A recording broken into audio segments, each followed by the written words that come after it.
Episode 126 in the Actors Room. Sidney Poitier, Part 2, coming at ya. Here we go.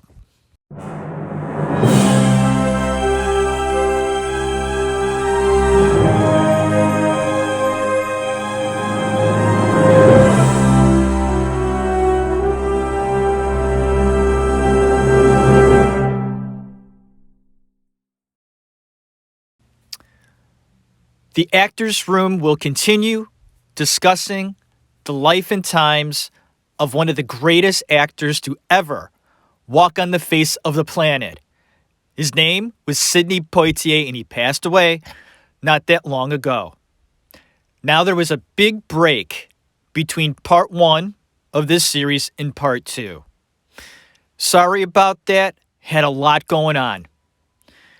The show is going to keep going. For how long, I don't know.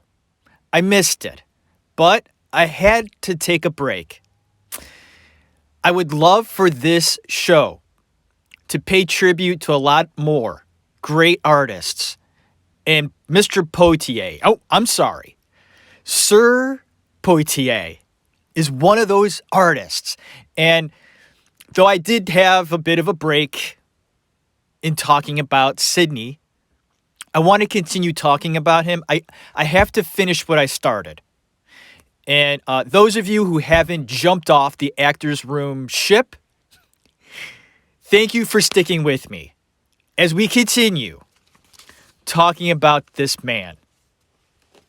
Before I get back into his career, his wonderful, glorious, marvelous acting, stage, film career,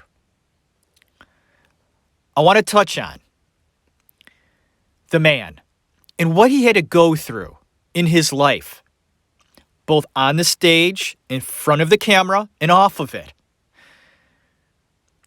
He got jobs and work in the middle of the 50s. And a black man during this time couldn't rely on acting to be his full-time job. Hell, there are any race of people today that cannot rely on acting as their full-time job. Simply put, acting or any career in the arts isn't very stable. It isn't stable for people that have made it big either. Hopefully they've made a lot of money and save it, because the next role, the next big paycheck is never guaranteed. And Sidney had to go through that in the 50s. Plus, he was black. He had to deal with white people. He had to deal, well, not just white people, but anybody that would discriminate against him, no matter what race it was. But let's be honest, mostly white people at that time were running Hollywood, were running Broadway, and so on. Sidney had to do his best, and oh boy, did he do his best, to stay calm, to let things slide off of his back, because he had to. He had to swallow all of the insults, the snide comments directed towards him on a daily basis, just because of the color of his skin. Now, this stuff still goes on today, but it was much worse back then. There were times Sidney had to make choices in his life to stay sane. And he would have to make decisions in order to keep his art going. Because if he didn't stay calm, if he reacted irrationally, his career would have been over before it even started. He had to be the man. He had to know when to say something and when not to. Sidney was a very smart man, very smart. He knew how to play the game. And you actors out there who are working today, or not, know that there is a game to be played. And Sidney back in the 1950s had to toe the line, play the game in order to keep working.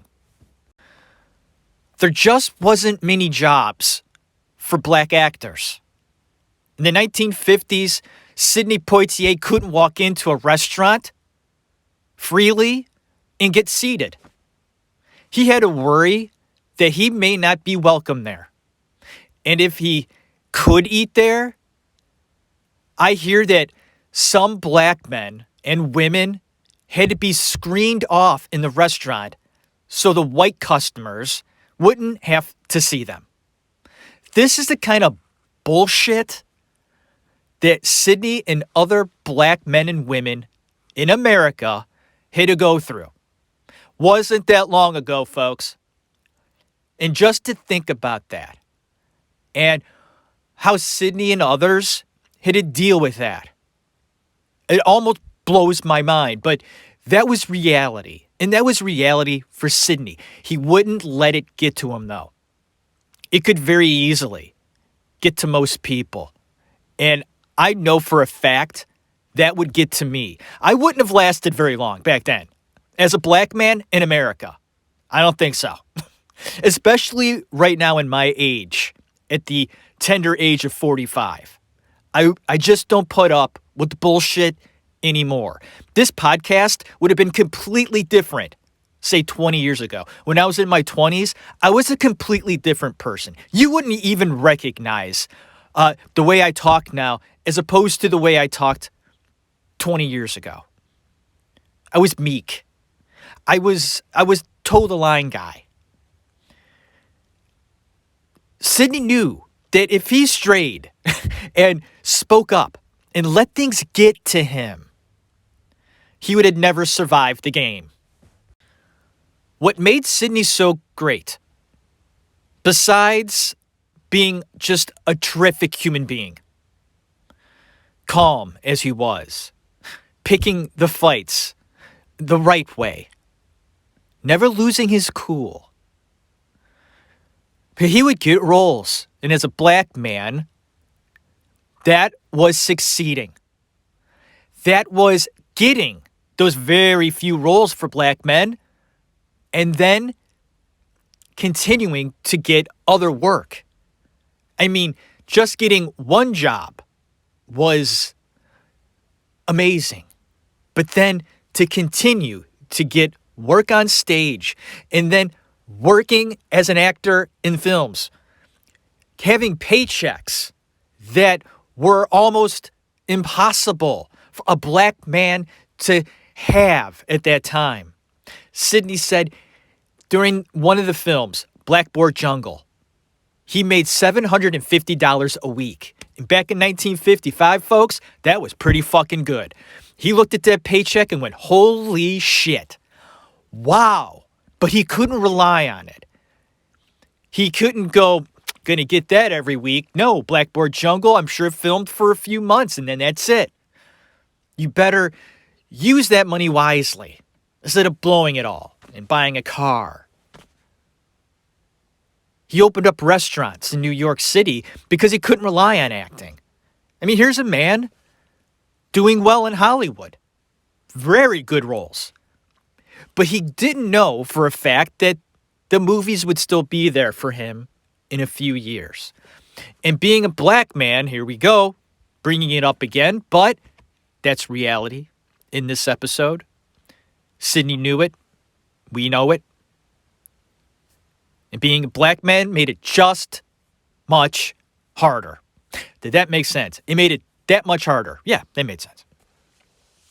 Thank you for hanging with me in the actor's room as my grammar continues to, I don't know, go through whatever it goes through. It's a progress. My grammar skills, are they getting better? I don't know. I think they're pretty neutral right now.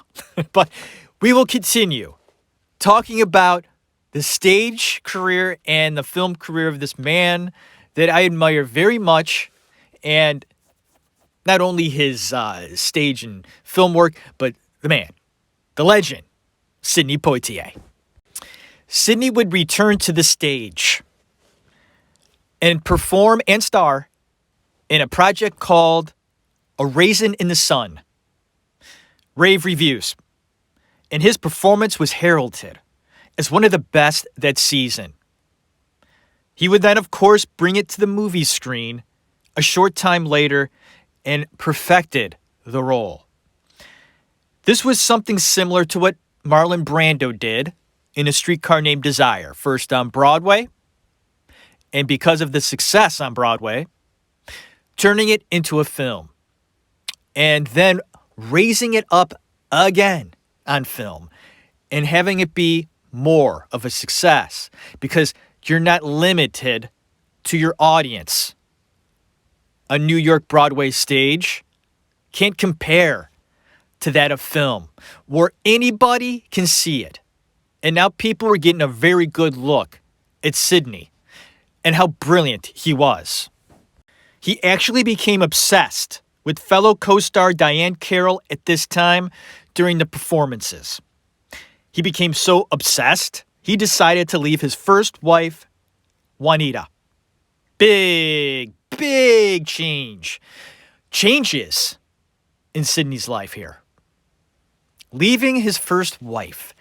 For me, when I do research on these people, these stars, these legends, actors, whatever, and they had this other life before they started having success. He marries Juanita in the past when he's struggling, doesn't really know who he is yet as an actor.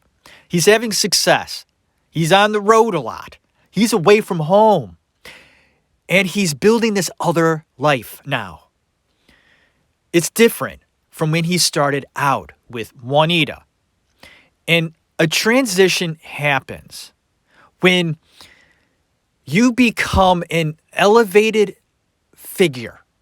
And not only the world, but in your own world, your own life. Everything that's outside doesn't matter right now. It's more about how it's changing you.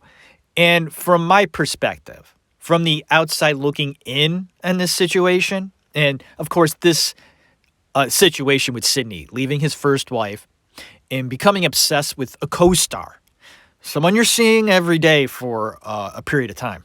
Okay, sparks fly, and you fall in love with this new person, and kind of leaving your old life and flame behind.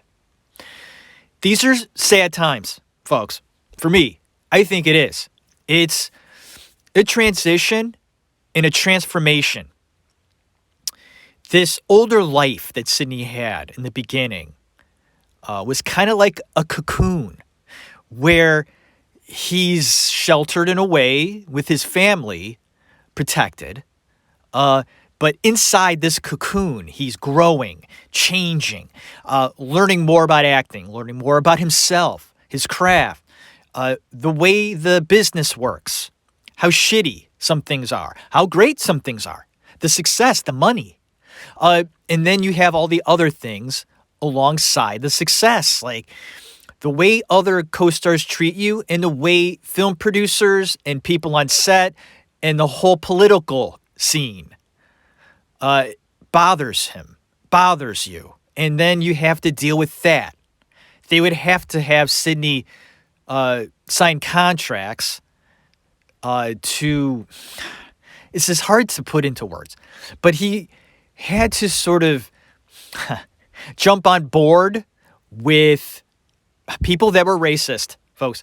And Sidney said, I would not sell my soul and sign a contract to work on a film to separate himself from other black activists, people that meant a lot to Sidney, African-American activists in the business making noise.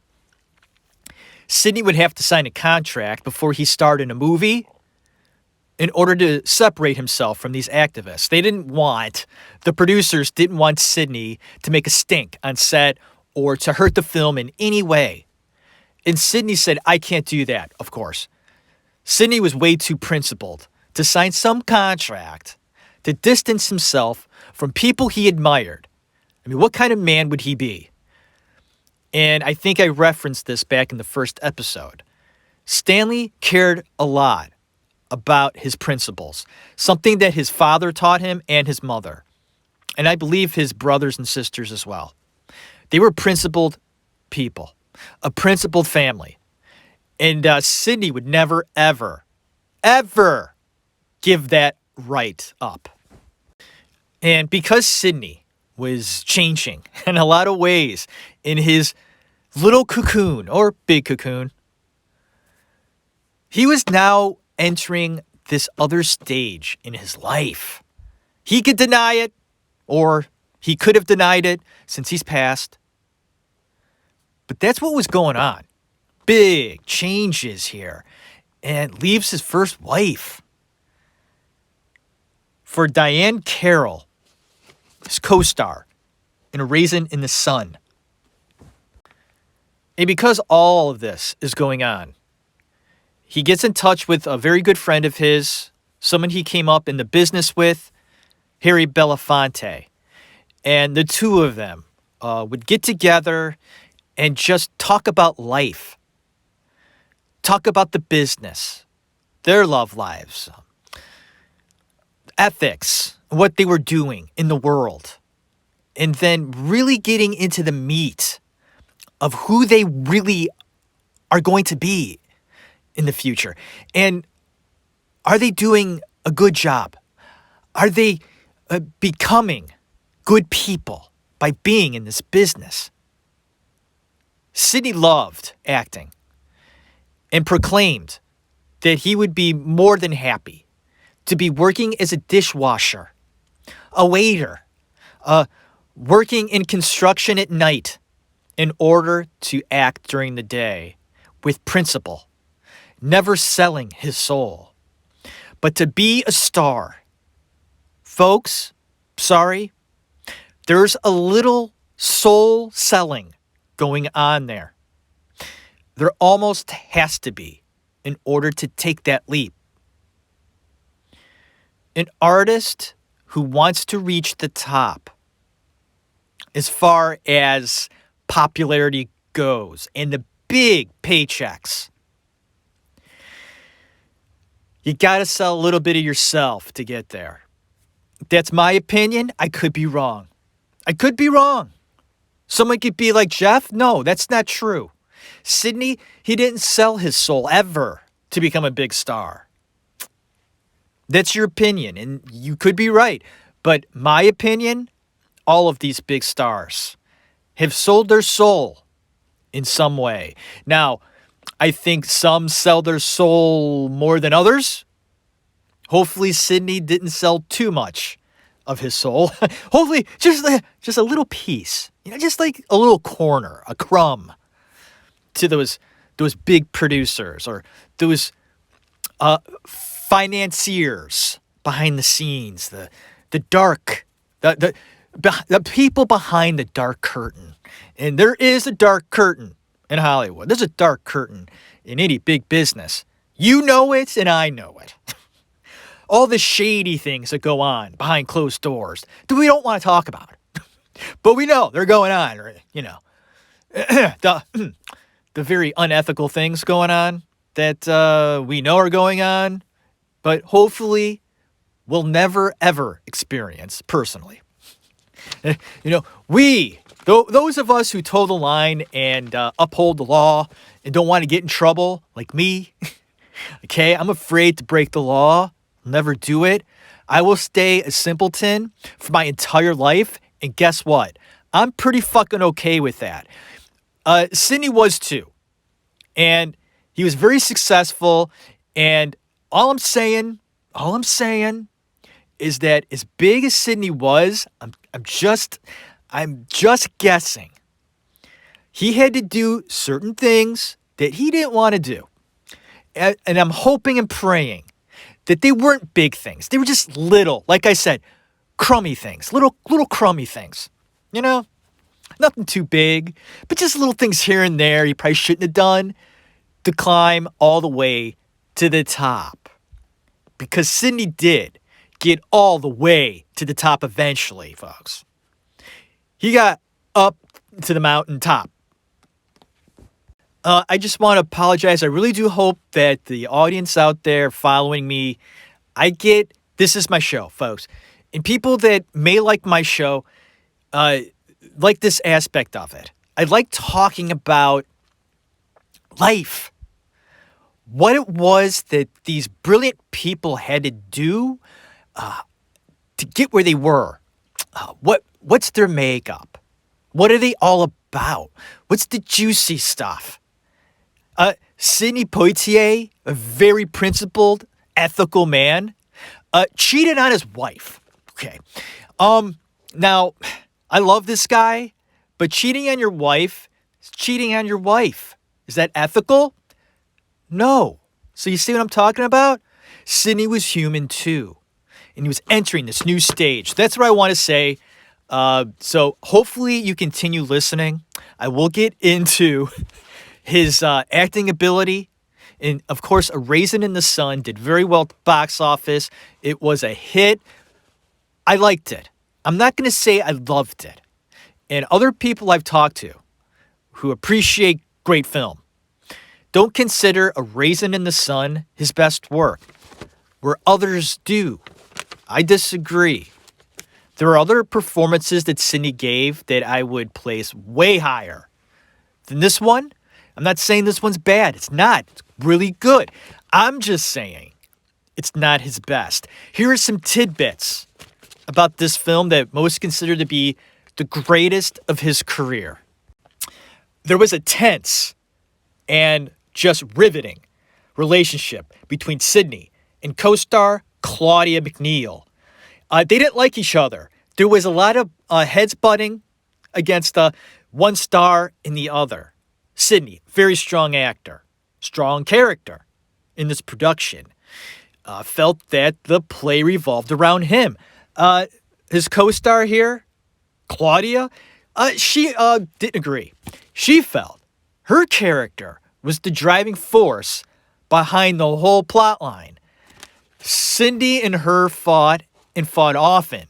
But here's the interesting part about this that I love. From Sidney's perspective, he didn't mind it. He thought it was a good thing. Not everybody has to get along on set. For the most part, I think actors do get along on set. Sometimes they don't. And that necessarily doesn't mean it's a bad thing. Sidney would use the conflict, the arguments, the friction, and use it to his advantage. Make his performance stronger. You get more out of yourself, when you have fire inside. No matter where that fire comes from, it's still energy. You use it, and Sidney would use it in the movie. Claudia, on the other hand, didn't feel that way. The tension between the two of them bothered her, and she felt that it would bring down her performance. It's fascinating, right? You have two different artists, and you're affected differently. Not everybody works the same way. You think, by God, all these people working together, this cast, it's like a family, and it kind of is. Not all families get along, am I right? They fight. They have to separate themselves. Almost go to your own corner. Calm down, relax, throw some water on your face. So you get two sides of the coin and how actors work in not only the theater, but on film. And one takes it and elevates their performance. And another one, it dampens it. But both of those performances were very good. So hopefully, they did get along later on when film wrapped. Who knows? I just think Sidney, he probably was okay with the fact that Claudia didn't like him. Figured, hey, it's a casualty in the production. Not everybody has to love me. I think that he just respected the work. What's wrong with that? Respect the work, get through it. You don't have to send birthday cards and Christmas presents to all your co-stars. You do the job, you do it right, to the best of your ability, and then you move on with your life. Okay, another note that I want to point out is the Broadway production garnered Sidney a nomination for a Tony Award in New York City. And I think that's all. Okay. Raisin in the Sun, done. Next up, this is the one. My favorite of Sidney, no doubt about it. You know that I really liked Edge of the City with John Cassavetes. And I do. But Lilies of the Field. Want to check the year, make sure. 1963. Lilies of the Field is just a heartwarming, wonderful film. My wife and I watched it together a couple of months ago, and that's when she fell in love with Sidney, and so did I. He blends into the screen. He's so comfortable. He's so engaging. And I know that I have made reference to some of those characteristics in other actors on my show, but there's something otherworldly in Sidney that makes his performances heartwarming. What is it about Sidney that makes me want to watch more of him? Is it just because he seems so real? And you want that to come through, the realness and the truthfulness. And you could tell that he really worked on his speech. You could tell sometimes in his performances. He really did work on that. And I think it also adds a layer to how hard he tried and then how simple he makes it. These are two characteristics within Sidney, because he has this talent, this ability that somebody that would want to be an actor could never attain because it's just not in them. Sidney had talent inside where he could step on a stage and in front of a camera and just perform, and the camera loves him and the audience loved him, and they almost don't know why. I'm sort of speechless. You just like the guy. Okay, there you go. Simple. Sidney was simple in that way. And that's what makes the great ones. They're so simple. That's what you gotta be. And I love what Robert De Niro said in an interview a while back. And I think he's still, from time to time during interviews, he likes to really point out that the great actors, or the actors, I take that back. The actors that really get it, and I'm talking about the craft and being successful, doing it right, keep it simple. He says, you don't have to do anything. You just do it. You just let it happen. Once you start pushing and trying too hard, that's when you fail. You have to trust yourself and trust the people around you. Sidney Poitier in Lilies of the Field trusted everyone around him and became a part of that world. He plays a man sort of lost in life.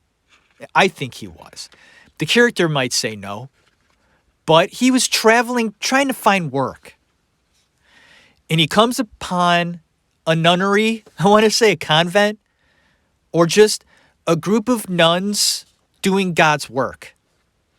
In the beginning of the film, the head nun prays to God, please send us someone. We need help to build our future, to help you, God, because The land they were on was falling apart, and they needed somebody to help them, to build, create. And lo and behold, just moments later, this wonderful, wonderful man comes rolling on in his car, helps the nuns. But he thinks it's a job. It's not a job. The nuns believed that God smiled upon them and gave them what they needed. Sidney. Sidney thought, I'll do a few things around here. They're going to pay me, and I'll go. I'll move on. They never pay him, so he sticks around a little longer. Does a few more things for them. Getting frustrated. What am I doing here? Why am I still here? They haven't paid me. I should just leave. But he's done so much work. He feels committed to them. He grows on them, and they grow on him. And before you know it, there's this beautiful dynamic between the nuns and Sidney. And then he evolves and feels and knows. Strike that. He knows he's part of something special. Part of something that makes sense to him now. And no price tag, no wage will ever amount to the importance of what he's doing. Doing what he's doing is all it needs to be. And I thought it very interesting that he sings a lot in the film. Okay. And it's not his real voice. I never got this whole thing. I don't care if Sidney couldn't sing a lick. But it's him. Why is it these directors or whoever makes these freaking decisions want to dub that voice, that wonderful man's voice? I don't care if he sounded like a duck singing. That'd be him. It would have been beautiful. Should have let him sing. Here we go. A few notes about this film. Sidney didn't take his regular paycheck for this film. He took a huge pay cut, but was so passionate about the project. And other actors do the same thing. They're really passionate about it. They take a huge pay cut, and that's what Sidney did here. It was shot on location in Arizona for only 14 days. 14 days. 2 weeks for that wonderful film. 2 weeks. 2 weeks. Stanley Kubrick takes 2 years to make a wonderful film. This one, 2 weeks for a wonderful film. Now, you can't compare the specifics as far as, cinematography and whatnot, but hey, just a little comparison there. Sometimes it only takes 14 days to do a marvelous piece of work. And of course, Sir Sidney Poitier wins the Academy Award for his performance in Lilies of the Field, the first black actor to win this award. Correct? I believe that's correct. If I'm wrong, I'm sorry. But Sidney felt pretty damn good about it. A hell of an accomplishment. But he didn't see it that way. As far as being the first black man to win the award, no. He was just a man winning an award. God, isn't that beautiful? I love that so much. Putting labels when it doesn't need to be done. A remarkable achievement. And he knew it. Being a black man, working as well as he was, earning the money, and winning that award was important for a black man. But he just wanted it to be known that he was just a man winning an award. He was light years ahead of where everybody else was. Sidney. He was way over there. Way over there. He's a remarkable man. No doubt. 1967, in the heat of the night, My second favorite performance by Sidney. Sidney went toe-to-toe with Rod Steiger. And what a duo those two were. Battling back and forth in the beginning, kind of getting along in the middle, and eventually becoming very, very respectful of each other at the end.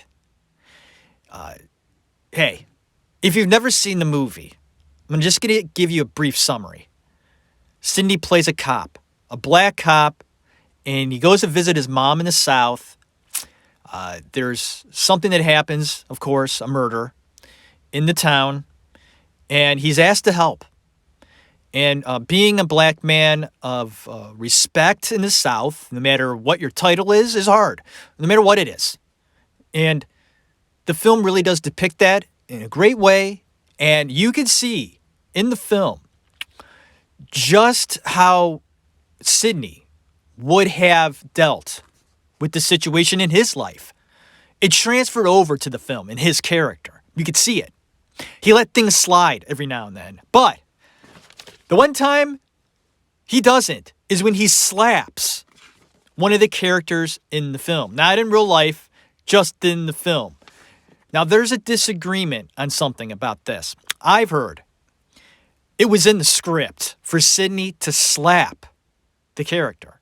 Sidney disagrees. He said it was never in the script. It was just the reaction he had being in the character. So here we go. Sidney was engulfed in his character so deeply, he did something he would never, ever do in real life. Sidney Poitier himself would never have hit a white man like that. Never. But his character would. See the dynamic there as far as taking on a character and creating it in your mind with imagination, and you're now another. You have like an alter ego. You've now become whatever your name is. I'm Jeff. I'd say Jeff plus. Not just Jeff anymore. I'm like this other Jeff. There's me and my characteristics and what I'm made of, but I'm adding layers so much so that I have now elevated into something else. I'm Jeff plus all of this other stuff. And this other Jeff, in this situation, would do something I'd never do in real life. Like punch some guy in the face if they're giving me shit in the grocery store. I don't think I'd ever do that in real life. I just don't see it happening. But my other alter ego, or this other person I created, would. That's what Sidney did in the heat of the night. That's what he says. Now, others have said, like the screenwriter, that the slap was in the script. So which one is it? Who's, I almost don't know what to believe. I want to believe Sidney on this one. I want to believe that reaction came from him, not the script. Because that's more of an interesting story, and it's the interesting stories that make my podcast better, not the boring stuff. We like the interesting stuff. And we'll get to Will Smith at the end of the episode. Don't worry. I'm going to talk about it. I'm not for a while, because we got to get through the rest of Sidney, but you may want to hear what I have to say about Mr. Smith. Moving on with Sidney. Sidney's character in the heat of the night, Mr. Tibbs, is ranked number 19 in the heroes category of the AFI's 100 heroes and villains list. Number 14, not too shabby. And the last note about In the Heat of the Night, before I move on, is Rod Steiger and his gum chewing in the film. I felt it to be annoying and completely unnecessary. And as I'm watching the film and watching Rod chew that gum, the way he chewed that gum in the film, ridiculous. I felt, why doesn't the director step in, step up, do something, and tell Rod to spit that fucking gum out of his mouth? Because that's what I would have done. But learned in my research that it was the director's decision to have Rod chew that gum. Why? Why? Why? Who? I don't have who directed this film, goddammit, but really? It was annoying. I'm so annoyed that I hurt my throat yelling just then. And I forgot to bring my water in here. I usually have tea or water. I could really use that right now. But yeah, so I'm going to ask you, the audience, were you bothered by Rod Steiger and his really annoying gum chewing in his acting? I thought I didn't think it worked. I don't know why the director wanted him to chew gum. I can question this for the next 5 days, but we can't do that. We got to continue talking about the career of Sir Sidney Poitier, right? That's right. The next one up, 1967. Boy, did he have a string of just hits, didn't he? Damn, he was on a roll. And with this one, Jesus H. Christ. Oh, man. Guess who's coming to dinner? I've watched it a handful of times, and it's uncomfortable but brilliant. I mean, you could make this film today, folks. And I think it would mean more today. I do. And I understand that mixed marriages are more accepted today. They definitely are. But I even think that it would mean more today to have a really heartwarming film to really bring to the table the importance of mixed relationships, mixed marriages. And you don't want to put a term on it, but I mean, that's what this film is about. It's bringing together a black man and a white woman, and how meeting her family would be, and how uncomfortable and the friction that it would give off in this circumstance. That's what the movie is. Up and down, all around, and there you go. I know that it was done with Ashton Kutcher or something like that. Is that right? What? I heard that and went, oh yeah, I'm going to check that out. What the? Ashton Kutcher is a certain kind of actor. What the hell are you doing putting him in that kind of movie? I want to take this movie seriously, and you got Ashton Kutcher reprising Sidney Poitier's movie? Get the out of here. Because they switched it. It was a white guy and a black girl. Whatever. You know what I'm going to cut that out probably. I probably am. I'm going to shut this off. I guess Katharine Hepburn never saw the completed film. Okay. Because Spencer Tracy passed right after the film wrapped. Spencer was very sick. And Katharine and Spencer were so close. And it's hard for her. It was hard for her to think about this film without completely breaking down. Wow, here's an amazing note. When this movie was filmed, interracial marriages were illegal in 14 states at this time. That's how far we've come. You know? And it just amazes me that even to this day, we're still battling this racial tension. It's just a part of life, yes, and how we gauge relationships, and we're always just so afraid to let people in. What is that? Where's the fear exactly? I mean, we're all human beings, for Christ's sake, right? And some of us find it hard to accept other races. They just do. And movies like Guess Who's Coming to Dinner are so important. bringing things to light and shedding the fear or wanting to shed that fear. A bright light must be shown upon this subject. Subjects like this. And how we need to deal with it better, obviously. And very brave for everyone involved to do this film at this time. I mean, 1967, hello there. I mean, right in the middle of all the tension back then. Middle of the Civil War. Vietnam War. A lot going on at that time. Civil War. Yeah, Jeff. It's Civil War, right. And before I end this episode of The Actors Room, touching on Sidney, got to mention the film Little Nikita with River Phoenix. Both River and Sidney would star together in another film called Sneakers. They got along very well. Sidney loved River, and River the same with Sidney.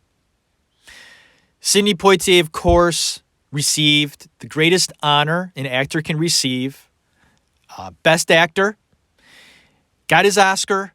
He was proud of it. Felt that being an actor was enough. Didn't want to put any labels on it. He just wanted to be an actor, an artist, and that's who he was. A great man, a wonderful talent, and someone to admire. He wasn't perfect, none of us are, but he did the best he could with the circumstances he was given. He felt himself to be extremely lucky to make it as an actor. Extremely lucky to make it as a man, a good man, a wonderful father. Thank you for listening to this edition of The Actors Room, episode 126. My name's Jeff Tarowski. Like I said, a big break between part 1 and 2. Oh, only a few months. Yeah. But I did it. And hopefully I'm back and we'll produce more shows in the future closer together. Okay.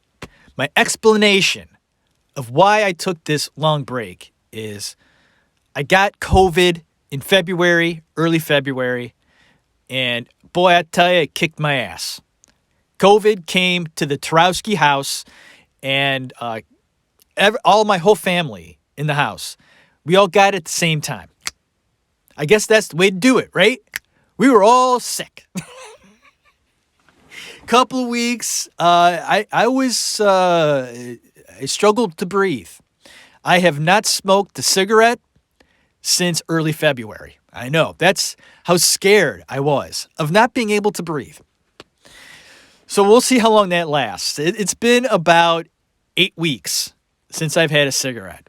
And so hopefully it'll keep going. I've tried quitting in the past and I always fail. So we'll see what happens.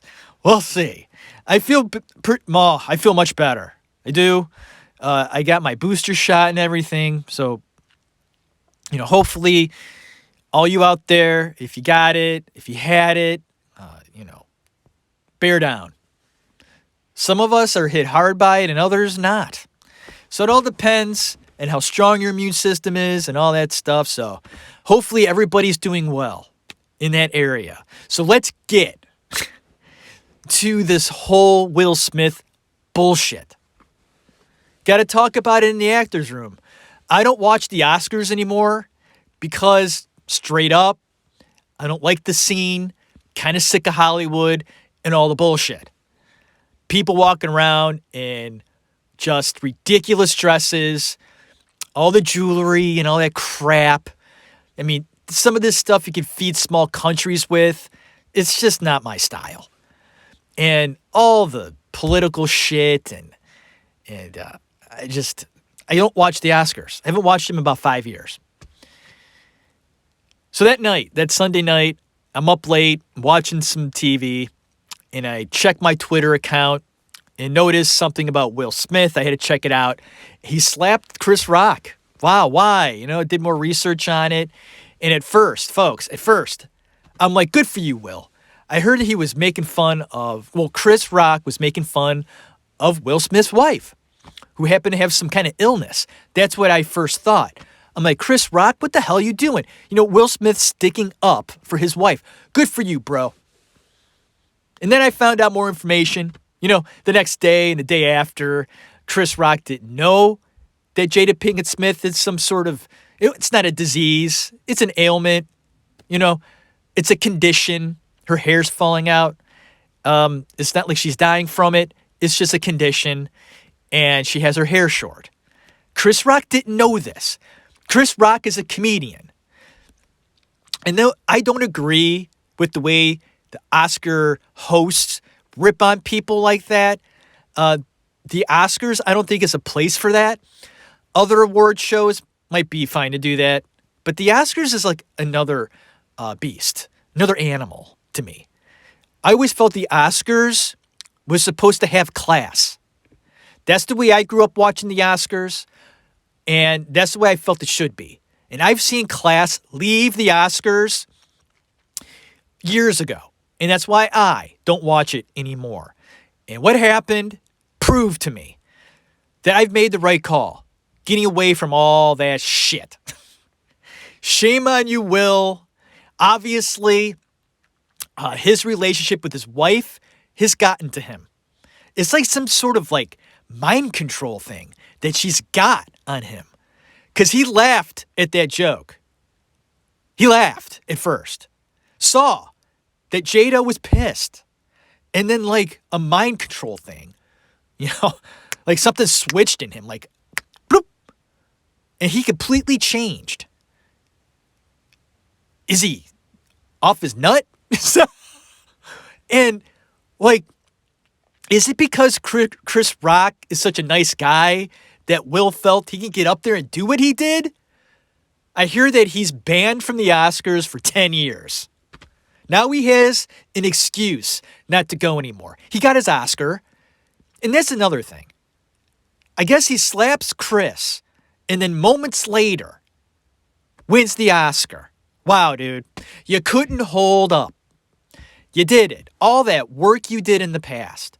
Working your ass off to get where you were. And you finally get the Oscar. Deservedly so. You deserved it. And it's tainted by your actions. What were you thinking, Mr. Smith? What the hell happened? It wasn't staged. That was real. He slapped him like that. What the hell is going on in Hollywood? I've been saying it on my show for years. Something fucked up is going on in that town. Almost beyond what I thought. It's worse than I thought, I think. It's worse than I thought, I think. Wow, that was bad grammar. We're going to work on that in the actor's room. I hope Mr. Smith is okay. He needs to leave his wife. That would be my advice.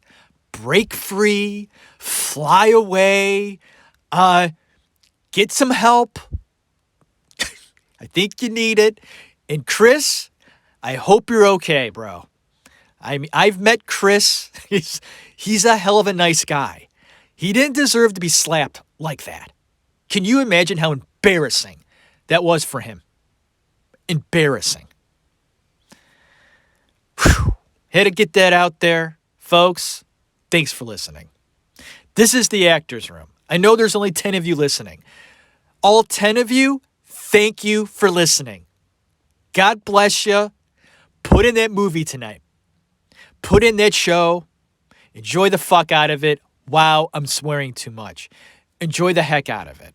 I'm going to try to get better with my language. I do. I will.